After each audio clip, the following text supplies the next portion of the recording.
6, I believe it was a Friday, this room was packed wall to wall. It was our first conference and first discussion about what do we do. We heard about this virus. Meanwhile, what was going on too, the communicable disease nurses were monitoring travelers who had returned from China starting about early February. We would call them every day and check in with them. They had to monitor themselves for symptoms and then take their temperatures twice a day. We'd call them every day for 14 days, and that went on for several weeks without incident. So Friday we had a meeting. Sunday I made a call to a new traveler and explained why I was calling, and I said, are you having any symptoms? And they said, yes. I was like, oh, I haven't had that answer before. And they said, I have a fever. I'm like, okay. And then I said, did you travel with anybody? And they said, yes. Are they having any symptoms? And they said, yes. They have a cough. And I was like, okay. So that particular call then created a lot more calls. I called my boss called her boss.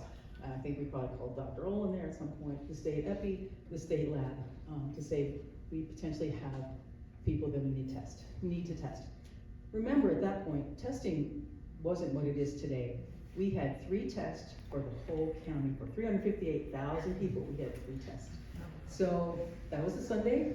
Monday, we took the opportunity to gather all the things we needed to, equipment from head to toe. We also went over to Wake. They dusted off our abilities to do swabs, and because we had to do that nasopharyngeal, we had to go really far back, and also throat swab. So we worked with them, and then we also had to wait for these tests to show up.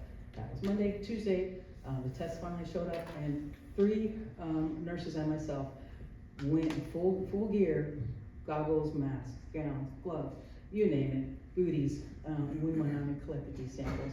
I had the unfortunate, maybe fortunate thing to happen to me. My glasses fogged up, so I could not take that first sample, so my counterpart, Glenda Dancy, had to take that sample. And then we came back, and then 2 nights later, or not, the next night, I got a phone call at 10:30, and then I called Joshua to say, Scott Schoen from the state lab just said 2 cases are confirmed, so that started the ball rolling.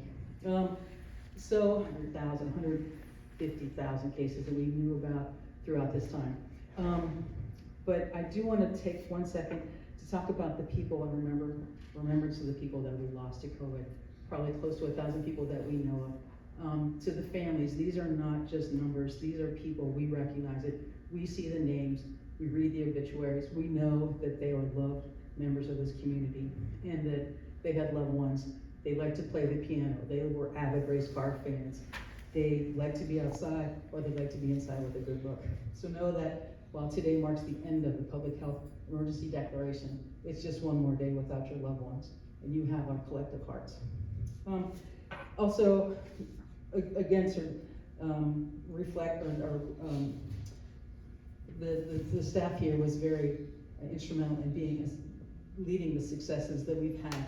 Did we do it all right? No. Did we do the best we could with what we had? Yes, for sure. And then with that, I would like to just say that to Brooke, Sharon, Dancy, public health nurses who stood up to stare down a new novel virus that we knew little about in March 2020, you have my respect, admiration, and appreciation. You are public health. To the multiple partners who came together in a collective response effort against SARS-CoV-2 that included testing, masking, vaccinating, distancing, know that you made a difference. You too are public health. And to the individuals, the county residents, the people that are our unsung partners, our large partners really in this, are the residents and individuals who live and work in Forsyth County. They did their part, is even as small as staying home. Thank you for doing what we knew at the time to be the best effort, because you too are public health, and collectively we are Forsyth County.